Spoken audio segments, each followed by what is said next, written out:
Had someone tell me today that they like my monthly newsletter in which I write about the economy, politics, real estate, and I do it in a way that's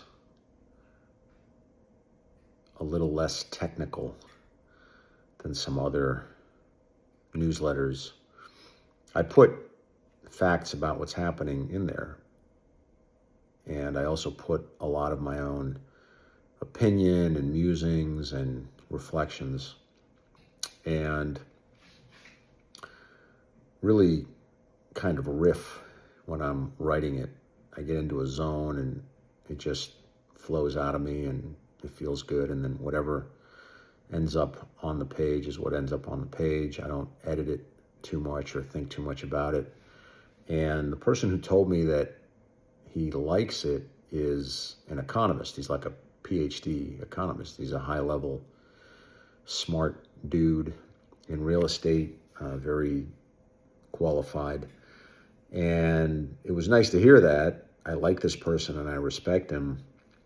And we talked about it for a minute, and I said, I know that what I write probably to you as a technical economist is gibberish, but I like the fact that you like it, and I read it in a way that's enjoyable to me. Because if I tried to write it in a way that I thought was right for other people, I wouldn't enjoy it and I wouldn't be able to do it consistently. So I started writing newsletters a while back and stopped. And then my marketing person in December said, why don't we get back to that? And I said, that's a good idea. That's a good challenge.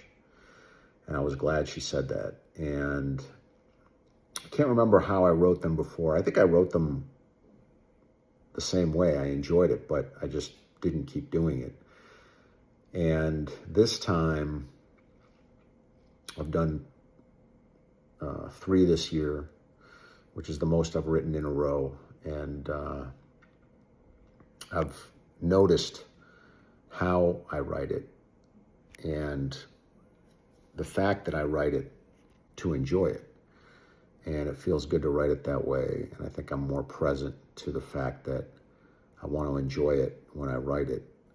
And it applies to everything I do online. I'm doing it for me. I'm doing it for my own enjoyment. And that's different from doing it to appeal to other people. I know that there will be people to whom it appeals and to whom it doesn't appeal. And I'm okay with whatever those numbers end up being. There will be enough people to whom my stuff appeals. There's more than enough. I don't need to appeal to everybody. And that's a cool insight to have. That if we're being authentic and true to ourselves, there's going to be a reception for us in the world. I think that we grow up thinking we have to conform in order to fit into the world and to be okay. But actually, it's the opposite. When we try to do that, we spend our whole lives not being okay because we think we have to conform and fit in. When in fact, if we were taught to be authentic, we would be better off. We would be happy, and there's a reception for you in the world as you are authentically. That's just the way the world works.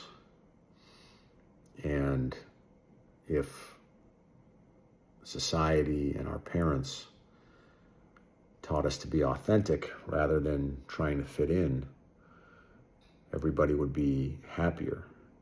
But that would also require that they knew how to do that, and they didn't know how to do that. Hopefully the world is going more in the direction of people understanding what it is to be authentic and appreciating what it is to be authentic, and hopefully more parents are teaching their children to be authentic, there's a reception for us in the world, the way we are authentically, and that's the best way for us to be.